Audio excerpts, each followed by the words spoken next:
Today's meeting of the Brownfields Advisory Board is called to order today, February 17th, 2023. Welcome, everybody. Agendas of today's meeting are on the wall at the entrance to the chambers. Please remember to turn off your cell phones. To ensure a complete record of the board's actions, we ask that each individual wishing to speak clearly state your name and spell your last name for the clerk. I will now take roll call. I will ask the board members to introduce themselves and identify board positions you each represent, whether you're a resident, business owner, representative of an agency or governmental. I'm assuming that this list is correct. Well, actually, why don't we just start with introductions, starting on the far left. My name is Helen Erlida, and I'm a resident of Clearwater. Excuse me, lost my voice. And my parents moved here over 60 years ago and bought a little condo on Drew Street. And then when they passed away, we just kept the condo. So I'm happy to be back, and I love Clearwater, and it's a wonderful place to live.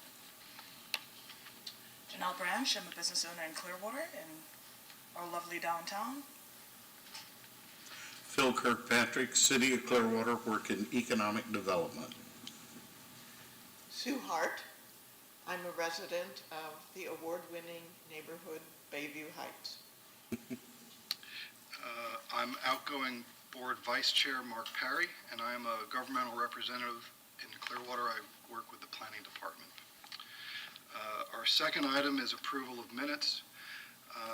Is to approve the minutes of the board's September 29th, 2021 meeting. May I have a motion to approve the minutes? I so moved. Seconds? Second. All in favor? Aye. Opposed? Hearing none, minutes are approved. Item 3 are citizens to be heard regarding items not on the agenda. And is there anyone here to speak to items not on today's agenda? Seeing none, we'll move on to the next item. Item number 4 would be new business items. Item 4.1, report of funds and grants awarded. Mr. DeCicco will verbally report on what funds grants have been awarded. Hi, I'm Joe DeCicco. I'm the Brownfields liaison for the city with the engineering department, or public works department. I realized that we had actually talked about the grant award at the last meeting, so nothing has changed with that, but we do have a new grant. It's starting to become very active with applications coming in and projects coming on board, and we're very excited to see what's coming on.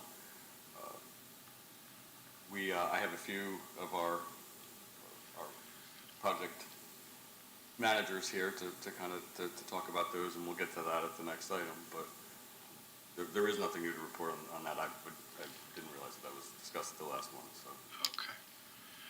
All right. Thanks. Are there any questions or comments from the board? Well, I guess there's no one from the public to speak, so we can skip that one. Item 4.2, our next item is a report of received or pending applications for environmental grants. Mr. DeCicco. As I just said, we've had a lot of applications coming in, and we're processing them now and taking a look at them. I have a couple of member staff and our Brownfield, one of our Brownfield consultants to talk about those projects. So, you want to go first, Dylan? Sure. Good morning. My name is Dylan Mayhew. I'm the real estate coordinator for economic development and housing. This one is for an exchange in the North Greenwood CRA, proposed North Greenwood CRA. Give you a little bit of background on it. On August 18th, 2022, Council declared 918 Palmetto Street surplus and approved a contract for exchange of real property that would exchange 918 Palmetto Street for 900 Palmetto Street. City-owned 918 Palmetto Street is being leased by Hope Academy and is used as a playground for their daycare located at 920 Palmetto Street. The two properties abut one another. The property being exchanged for 918 Palmetto Street is 900 Palmetto Street, located at the intersection of Palmetto and Vine. The site is in the proposed North Greenwood CRA district and is zoned commercial. A Phase 1 Environmental Site Assessment, ESA, was completed in November of 2022 by Cardno, now Stantec. Cardno has recommended a Phase 2 ESA due to the automotive use of the property located across Vine Avenue. That's 1000 Vine Ave. Though the potential contamination source is off-site and separated by a roadway, the Phase 2 ESA is recommended to confirm that contaminated groundwater has not traveled onto 900 Palmetto. The Phase 2 will include a groundwater assessment to determine if impacts exist at levels that exceed state cleanup criteria for the potential migrating contaminants of concern.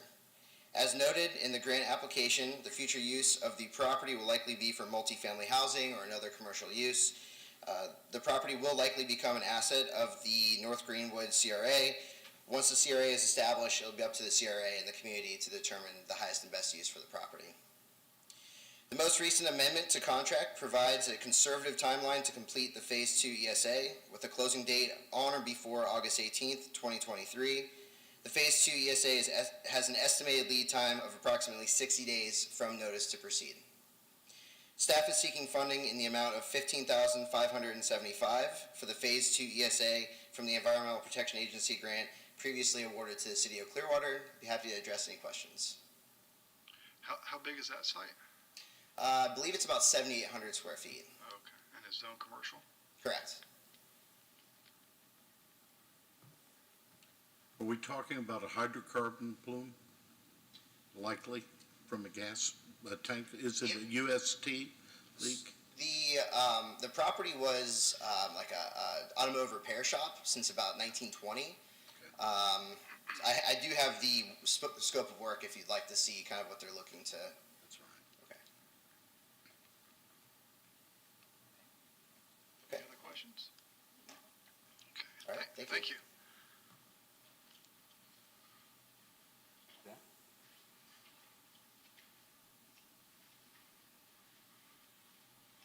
Morning, everybody. I'm Dan Nedvedek. I'm the Florida Brownfield Manager for Terracon. I'm one of your environmental consultants on this grant. Work closely with Joe. I wanted to tell you a little bit about what we've done so far, kind of some funds expended and what we've got coming up. We've had kind of a slow start getting a lot of these projects off the ground and getting interest driven after COVID, but we've started doing some Phase 2 work. Notably, we've completed one on Belcher Road. That is a former gas station that's being converted into, I think it's going to be medical offices, and I think they're putting another car wash on the site too. So that one is wrapping up. The property owner funded the Phase 1 themselves, came to the city looking for Phase 2 assistance. That was granted, and now they're going to do the tank pull and the rest of the work on their own dime. So this is kind of a nice project. You got public and private money working together to make this happen. We like seeing those.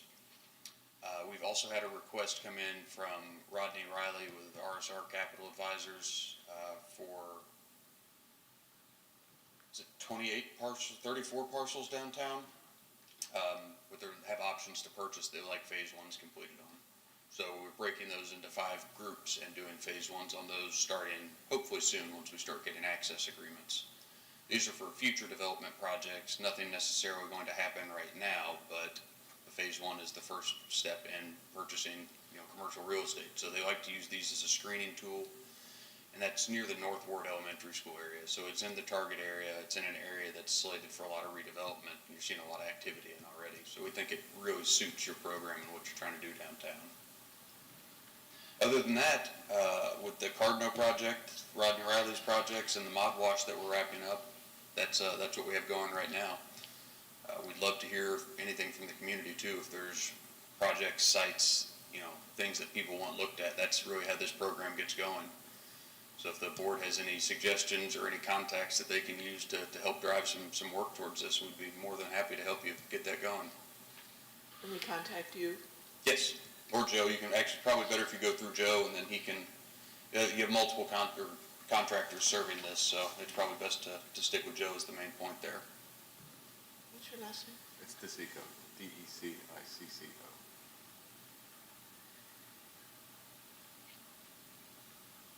Thank you. Do we still have a neighborhood coordinator? I know that we used to have one in planning, but I think that position got moved over to City Hall. We had a call with somebody I think is the new neighborhood coordinator. Yeah. That's Sam Malay. Okay, yeah, so, well, all right, so you're already in contact, that's what I'd suggest. So, yeah, she's setting up, I think it'll be end of first quarter, so I guess we're coming up on that, so maybe second quarter of this year, meeting with some of the HOAs and the neighborhood groups and doing kind of a 15 to 20-minute Brownfield basics explainer, hand out some programmatic flyers explaining what funds we have and what they can be used for.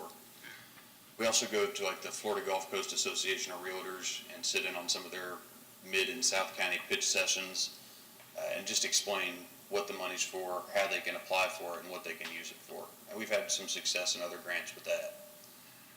So we're really kind of kicking up the marketing side of this because we'd like to see 4 or 5 projects in the pipeline always ready to go, kind of waiting on approval on that. And this is kind of getting into the Brownfield manager's report. Oh, yeah, sorry, if I'm I mean, leading into different things. Great segue. Do we need to, I mean, because you can speak to that too. I don't know if you want to have questions and go to that too, but.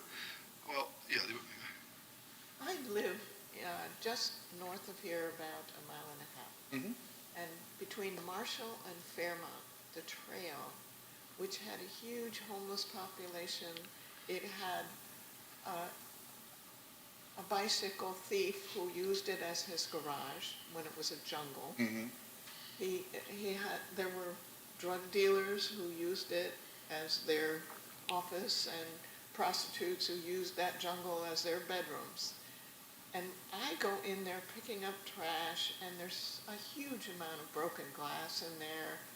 And I just keep picking it up and picking it up. But our neighborhood association picked up a dump in there, but Yeah, it really needs some cleaning up. so that's, It's county property. I don't know if that's really Brownfields Yeah. stuff. Brownfields is more either, Well, there was actual- a bicycle shop. well, if it had, a pile of old batteries or was a big used tire dump, for brownfields, you have to have real or perceived environmental contamination. So not just superficial, but it has to be a hazardous or petroleum substance to qualify as a brownfield. Thank you. Unfortunately, we can't use that funding for this, but I understand there's a need. any other questions? Yeah, just on the Marina Bay development, well, the project, Mhm. you're saying you're in phase 1, right? And you said soon, roughly like 2 weeks out or month? 2 months? So the Rodney Raleigh has requested the phase ones on a bunch of these properties, so he has the option to buy them still. So this is just an initial screening, like, we know that there are some areas that were waste transfer stations down there and maybe some kind of C&D landfill-ish, type things, contractor yards. There's just been a lot of commercial activity there in the past. So this is really just a screening so he can get an idea of environmental liability and potential cleanup cost if you were to purchase that. So it's not I didn't just accidentally announce the kickoff of his project. This is stuff that's kind of been in the news for a while. I think there's even a Tampa Bay Business Journal had an article about the areas he was looking to purchase. Any other questions? So I think that leads us to item 5, Director's Report. Yes. As I said before, we are very excited about the program and the grant and the activity that we're seeing.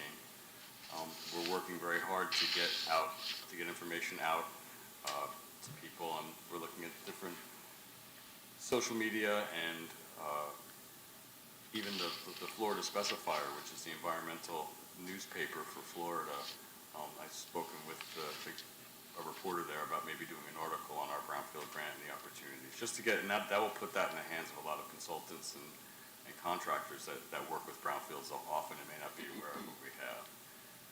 I know Dan has some things that he's working on as far as public meetings and outreach that we're going through. Dan is actually our programmatic support person for the Brownfield program. So, like I said, we are just very excited about the opportunities. We have some vacancies on the Brownfield board we'd like to fill, and we want to see that this become a more active board. I know there have been a lot of reasons why we were slow. We were without a grant for a while, and then of course COVID affected everything, but we are looking to be more active now and maybe have meetings every 60 days or more often if you guys are interested.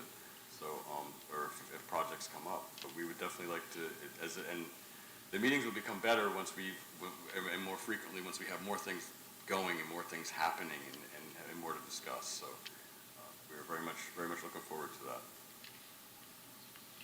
Any comments or questions from the board? Okay, does anyone, well, there's no one from the public. Skip that line. See, you read right from the script. Item, I think we're up to 5.2. Our next item is election of officers. The next item is election of officers for this term. There will be a chair and a vice chair. The chair shall preside over meetings, and the vice chair shall act in the absence of the chair. Nomination of officers shall be made from the floor, and the election shall be held immediately. The candidate receiving a majority vote shall be declared elected. And I will be happy to take nominations for chair at this time. I'd like to nominate Mark Perry as chairman. I'll get you for this. Is there a second? I on that? second it. All those in favor? Aye. All those opposed? Just me, but passes. I will be happy to take nominations for vice chair at this time. I would like to nominate you. Your name escapes me for the moment. Yeah, I I'm was sorry. send this a lovely lady over there. Resident as well, Janelle Brand. I nominate Miss Branch. I second that one. Sorry about that. All those in favor? Aye. Aye. All those opposed? Besides you? Yeah. Passes.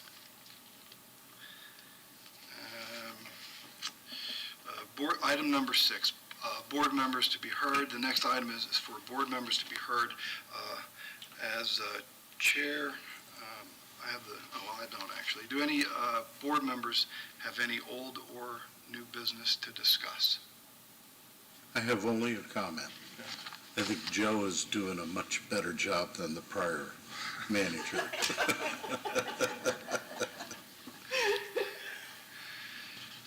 Any other comments? Okay. So, Chair, before you adjourn, Yeah. I just wanted to let all the board members know that I provided a memo from the city attorney's office regarding the sunshine law. In short, please review it, but the main takeaways is that as an advisory board, you are subject to the sunshine law, and the meetings must be publicly noticed, meetings that are accessible to the public, and minutes taken. But more importantly, from the memo, what I'd like you to remember is that board members are subject to the sunshine, and you cannot speak with each other regarding items that could potentially come before the board. It may be a nuance that staff is not normally used to, but on this board, we have a combination of citizens and staff members. So I just want to make that clear that more than one member, you cannot discuss regarding items that could potentially come before this board. You can discuss anything else, but if it could come to this board, please don't discuss it unless it's here at a public meeting. Okay, thank you. Yeah, very good. With that, our next board meeting will be scheduled to occur 60 days from today, subject to receipt of applications or other pertinent business. We will meet here in council chambers at the main library, and the board is adjourned. Thank you.